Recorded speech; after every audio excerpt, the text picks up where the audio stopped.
Islamisasi di Nusantara, kenapa begitu hebatnya? Satu, karena melakukan islamisasi budaya dan bahasa. Bahasa kita dulu Sanskerta diganti semua jadi bahasa Melayu, semua jadi bahasa perdagangan, jadi bahasa persatuan Indonesia. Ini bahasa Indonesia itu semua dari bahasa Melayu, itu bahasa Islam semua. Pancasila aja kalau nggak ada bahasa Arab nggak ada Pancasila. Mulai dari apa? Adil, beradab, kerakyatan, hikmat, dan seterusnya, perwakilan, permusyawarah, bahasa Arab semua, bos. Itulah islamisasi bahasa, islamisasi budaya. Banyak sekali budaya-budaya yang sudah dihancurkan dan diganti dengan nilai-nilai Islam. Luar biasa.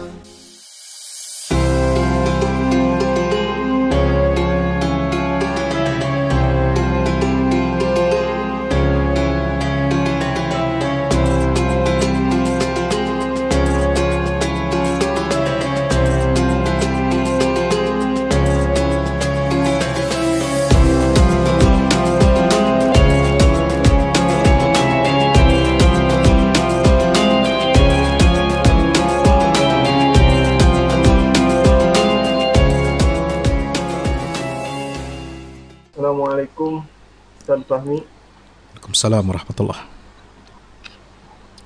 Izin bertanya, tadi kan pada poin kisah Nabi Ibrahim alaihi salam ada yang menghancurkan berhala-berhala itu pada masa itu.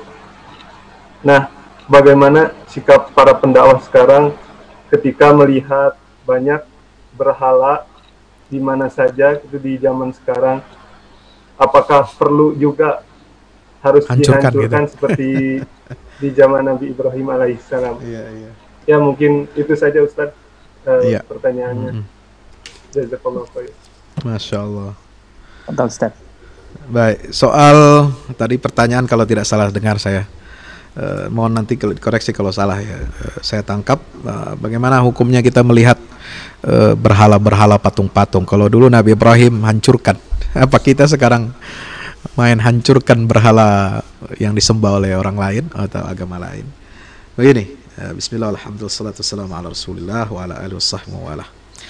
Ada beberapa jawaban atas kalau kita ingin mengatakan itu adalah iskal. Iskal itu adalah satu persoalan, ya, problem. Apakah dai boleh mencontoh Nabi Ibrahim menghancurkan berhala dan patung-patung? Ya, di sini sebenarnya sudah dikaji oleh para ulama. Ya, bagaimana Ibrahim itu menghancurkan berhala? Sebenarnya beliau saat itu menghancurkan berhala-berhala itu tujuannya adalah untuk liyalfita ila da'watihil anzar, untuk menarik perhatian. Ya, ini memecah ya batu es. Ya, ini kalau tidak ada yang berani, ya, kemudian menarik perhatian tentang isi dakwah yang sangat penting, itu orang akan menganggap ini satu hal yang lumrah. Maka perlu ada upaya atau satu tindakan yang cukup berani, atau mungkin kalau sekarang itu dibilang radikal, ya, menghancurkan berhala itu. Nah, jadi di sini kalau kita lihat, saya ambil inspirasi ini dari kitab yang ditulis oleh almarhum, ya, beliau sudah meninggal belum lama, ya, tahun ini kalau tidak salah, Profesor Dr. Abdul Karim Zaidan, seorang ulama Irak yang luar biasa produktif, anggota Ittihad Ulama Muslimin bersama Syekh Qardawi. Itu dalam kitab Al-Mustafad min Qasasil Quran, di sini sudah diberikan beberapa jawaban. Yang pertama tadi motifnya adalah liyalfita ila da'watihil anzar. Beliau ini seorang anak muda yang ingin bukan caper, ya, bukan cari perhatian, tapi untuk menyadarkan bahwa itu satu perbuatan yang sangat buruk. Karena dia orang satu-satunya saat itu yang tidak mau menyembah berhala.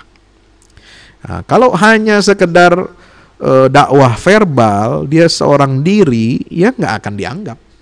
Kira-kira begitu. Tapi kalau dengan cara yang cukup ekstrim mungkin ukuran saat ini, itu menghancurkan berhala, baru orang itu sadar, oh ini anak berani. Oh ini apa yang dia dakwahkan itu dia betul-betul yakini. Nah, itu pertama ya.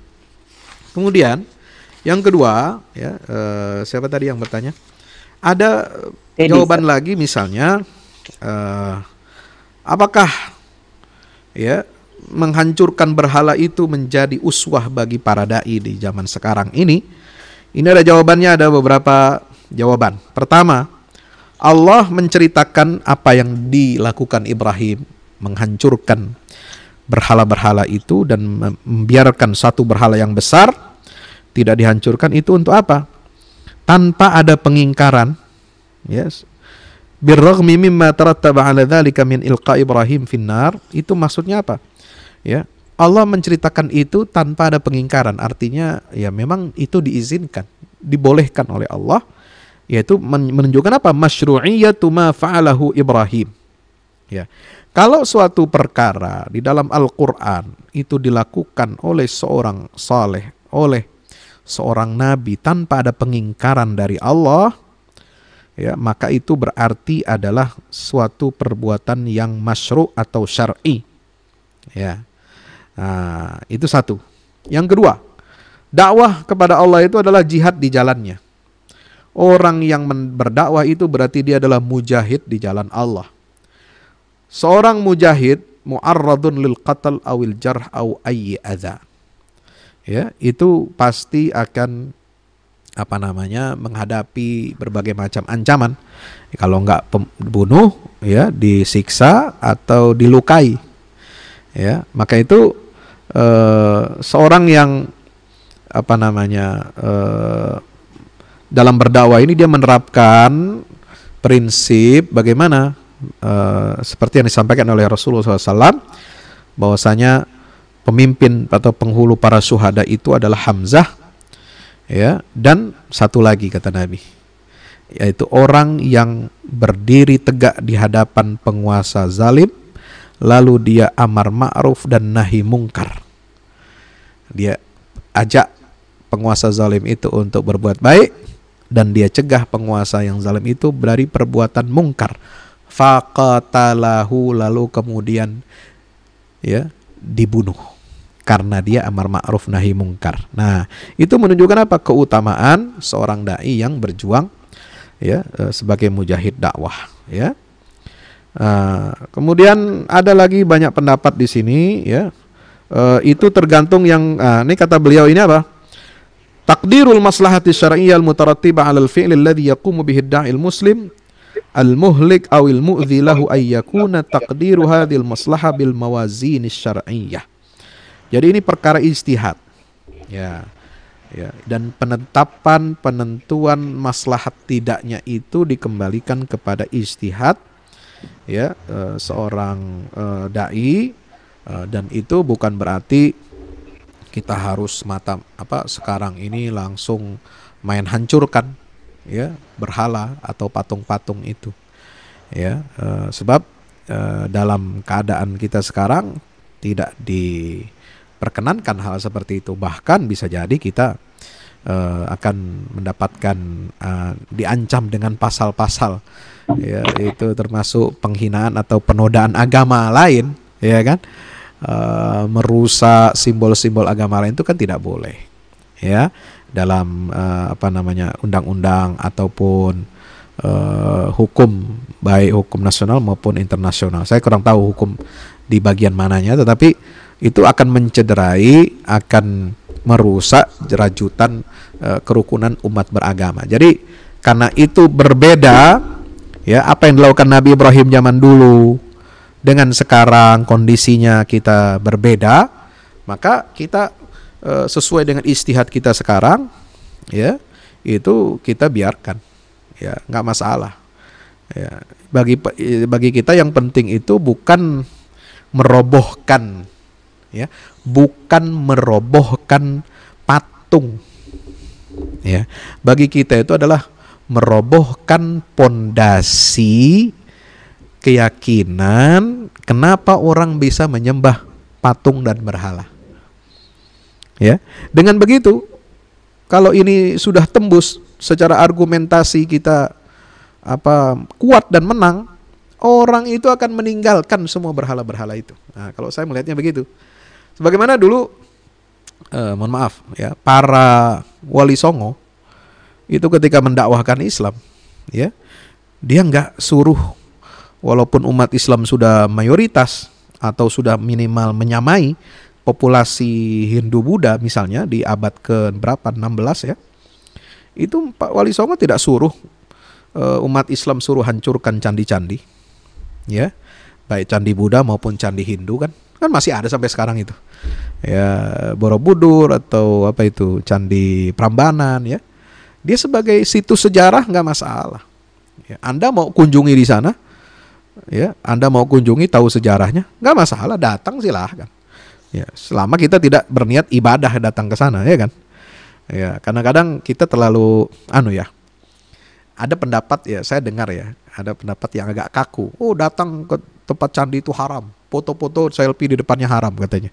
Mohon maaf, saya berbeda dengan itu. Ya. Kita ke sana bukan untuk senang-senang atau meridhoi kekufuran atau kemusyrikan. Kita kan diperintahkan Allah untuk apa? Mengambil pelajaran ibrah sejarah dari umat terdahulu. Kita buktikan itu dulu, tempat-tempat candi itu dulu makmur dengan peribadatan syirik. Tapi sekarang cuma jadi tontonan, cuma jadi batu yang bisu. Ya, harus jadi pelajaran. Itu terjadi kenapa? Karena islamisasi yang luar biasa. Islamisasi di tanah Jawa, di Sumatera dan sebagainya. Nggak mudah, bos, menaklukkan keyakinan Hindu-Buddha ini. Itu terjadi dalam proses yang cukup lama. Sehingga mereka meninggalkan sehingga sepi. Coba, sekarang di sekeliling Candi Borobudur dan Prambanan itu berapa sih? Semua mayoritas muslim. Coba bayangkan, ditinggalkan batu-batu itu. Ya, mohon maaf. Ya. Mana candi lagi yang lain di mana? Di Afghanistan. Semua jadi orang Islam. Ada patung Buddha terbesar di dunia itu yang dulu ditembaki Taliban. Saya bilang, ngapain Taliban tembakin? Oh, udah ditinggalkan. Jadi benda bersejarah, benda sejarah aja. Jadi kita itu jangan dikit-dikit merusak, menghancurkan. Ya, nggak ada yang nyembah itu, udah nggak ada. Ya, jadi ibrah aja. Sebagaimana sisa-sisa peninggalan kaum Tsamud masih ada, peninggalan Fir'aun masih ada, itu kan jadi ibrah. Bahkan Allah mengatakan apa? Di dalam Al-Quran surat Yunus itu, ya, al-yauma nunajjika bibadanika litakuna liman khalfaka ayah.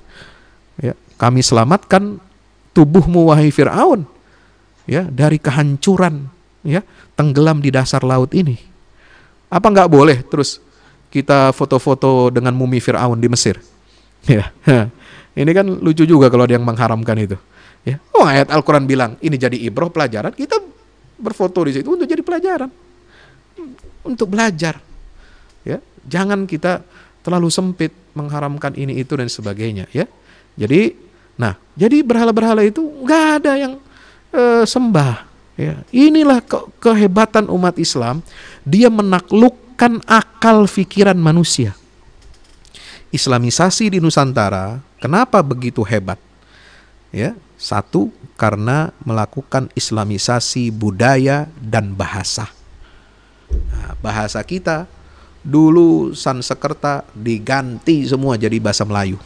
Semua jadi bahasa perdagangan, jadi bahasa persatuan Indonesia ini. Bahasa Indonesia itu semua dari bahasa Melayu. Ya, itu bahasa Islam. Semua.